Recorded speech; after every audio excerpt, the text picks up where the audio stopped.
Estas palabras son un impulso que sacude todo mi cuerpo, el impulso por escribir todo lo que siento y pienso.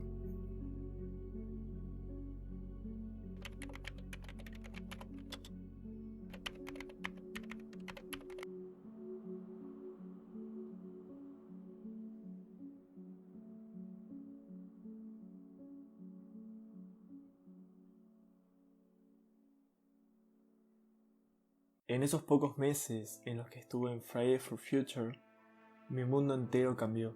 Muchas cosas dejaron de tener sentido y otras empezaron a tenerlo demasiado. Me encontré cuestionando y mirando cosas que nunca antes había visto y sin parar de pensar ni un solo minuto. Empezamos a tener reuniones con gente del gobierno y yo, que estudiaba ciencia política, las vi como una oportunidad perfecta para ver cómo me sentía en esos espacios. Pero no me gustó, ni un poco. No me gustó que tan pocas personas pudieran decidir el destino de millones. Empecé a no entender cómo es que habíamos cedido nuestro poder de decidir ante tantas cosas. Cómo es que lo habíamos cedido a esa batalla de egos, en donde a la mayoría no le importaba hacer las cosas bien, sino el beneficio personal que se iban a llevar. No entendía cuando yo había cedido ese poder. Cuando nací, ¿acaso decidí en algún momento? ¿Decidimos? Había gente muriendo, siendo envenenada. Prácticamente todos los bosques nativos del país habían desaparecido. Había leyes que no se cumplían. Todo era un desastre. Y las únicas personas que podían hacer algo no sabían ni siquiera que era un combustible fósil o cosas súper básicas. ¿Cómo? ¿Por qué? Empecé a no entender muchas cosas. Y muchas otras dejaron de tener sentido.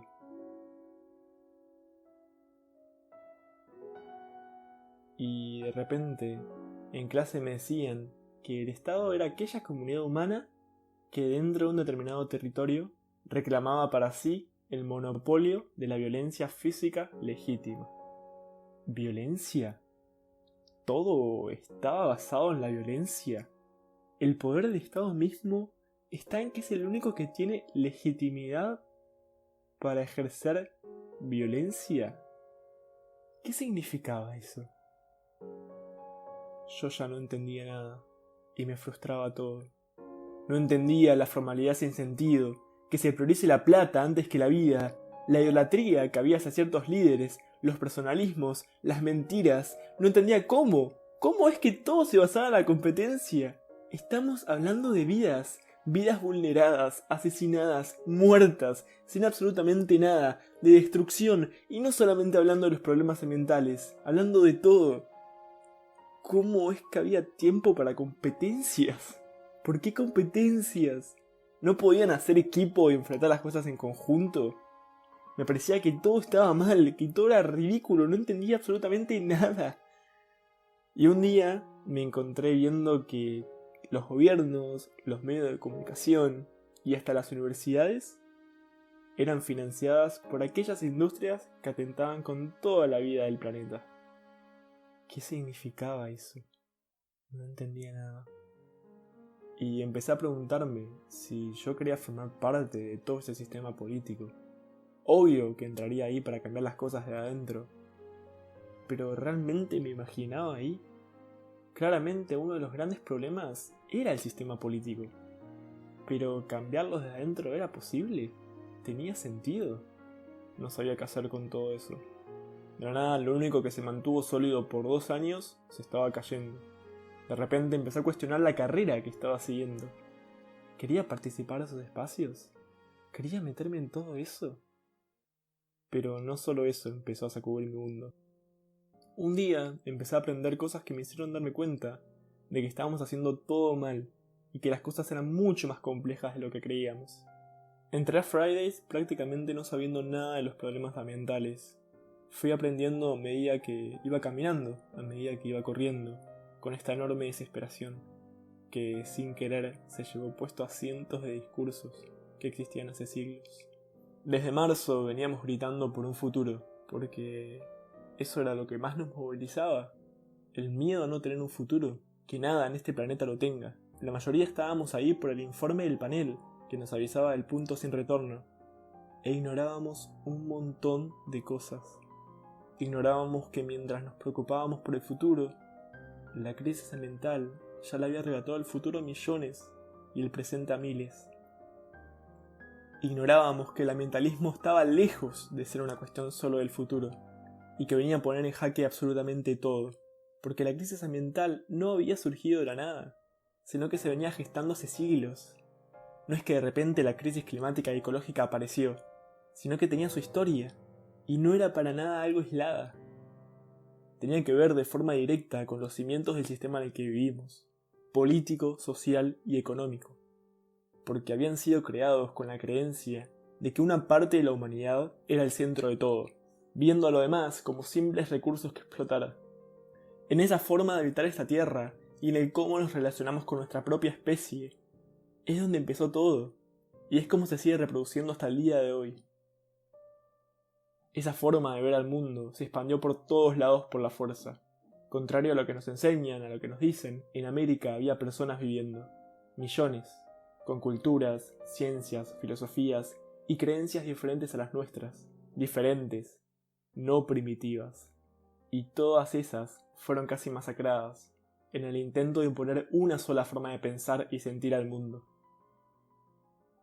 Desde hace 500 años, los pueblos originarios de lo que hoy llamamos América vienen defendiendo la tierra de un sistema de creencias que cree que puede destruir absolutamente todo a su paso. Están literalmente en la primer línea del fuego, luchando desde hace siglos y resistiendo.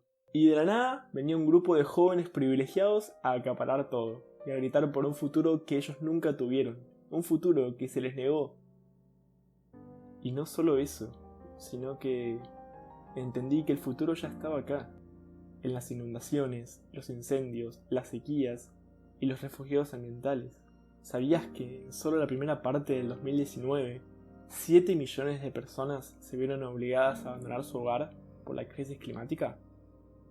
Yo no me enteraba de nada de esto porque vivía en una ciudad, aislada de todo, pero miles de desastres ambientales estaban sucediendo con cada vez más frecuencia. Ahora, no en 10 años. La crisis ambiental ya estaba acá desde hace más de 500 años.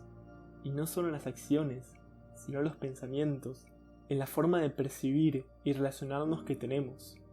El ambientalismo abarcaba mucho más de lo que creía. Estaba literalmente en todos lados. Mi visión de todo se amplió y empecé a escuchar lo que los pueblos originarios y las personas que se ven afectadas hoy por la crisis tenían para decir. Empecé a darme cuenta de la importancia de escuchar a aquellas personas a las que les atraviesa la problemática, escuchar sus experiencias, vivencias, su historia, desde su boca, y no buscar que otras personas nos cuenten, y más si es un grupo marginado social e históricamente reprimido. Así que te invito a que busques relatos en primera persona. Yo soy solamente un blanco privilegiado que no vivió absolutamente nada de lo que mencioné, y creo que no es mi lugar hablarte de sus vivencias. Así que acércate y escucha lo que tienen para decir. El ambientalismo venía a destapar la mayor de las violencias, aquella que atravesaba y estaba presente en absolutamente todo, hasta nuestra forma de pensar y de ver al mundo. El ambientalismo venía a desafiarnos a cuestionar, a repensar y transformar, para así construir una nueva humanidad. Empecé a aprender sobre antirracismo y que muchas de las cosas que estábamos haciendo eran racistas, que yo era racista, que vivíamos en una sociedad en donde todas las instituciones lo eran, y que el ambientalismo estaba estrechamente vinculado con la justicia racial. Toda esta información cambió mi mundo para siempre, porque me hizo entender que esta verdad que siempre nos habían contado, la historia que siempre nos habían dicho, no era absoluta, sino que fue importada del otro lado del mar, y que existía dentro un sinfín de historias y formas de ver el mundo. Había otras formas de percibir, mirar, habitar, vivir esta tierra. Formas mucho más alineadas con todo lo que yo sentía, en equilibrio con todo lo demás. Pero formas que eran perseguidas y aniquiladas. Y una vez más, no sabía qué hacer con todo eso.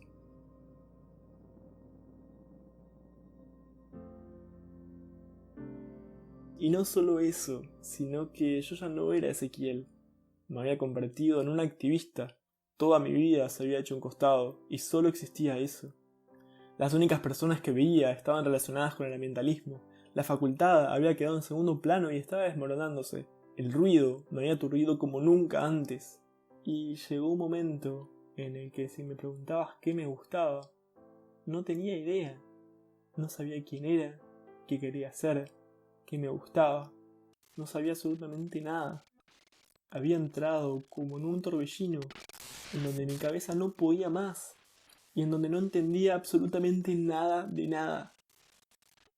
Y ahí, en ese momento en donde todo en mí gritaba que parara, fue cuando empecé a darme cuenta de que toda mi vida había sido una mentira, ideada para agradar a un otro, que en realidad nunca supe quién era. Ahí, en ese momento de colapso, fue cuando me di cuenta del personaje que había interpretado toda mi vida. Ahí, cuando el activismo me consumía de tal forma que había despojado de mí absolutamente todo, y cuando todas esas verdades empezaron a surgir, ahí todo empezó a caer y empecé a no poder respirar. Me estaba ahogando en todo ese ruido, en estar todo el tiempo con el celular, pensando en todo lo malo que pasaba, en cuestionarlo todo, en no saber absolutamente nada. No podía pensar, no podía más, no podía seguir corriendo. Necesitaba parar. Así que paré. Esta vez lo decidí yo. No fue un documental que vino a obligarme a parar. Miré mis pies e hice que paren. Cerré los ojos y caí.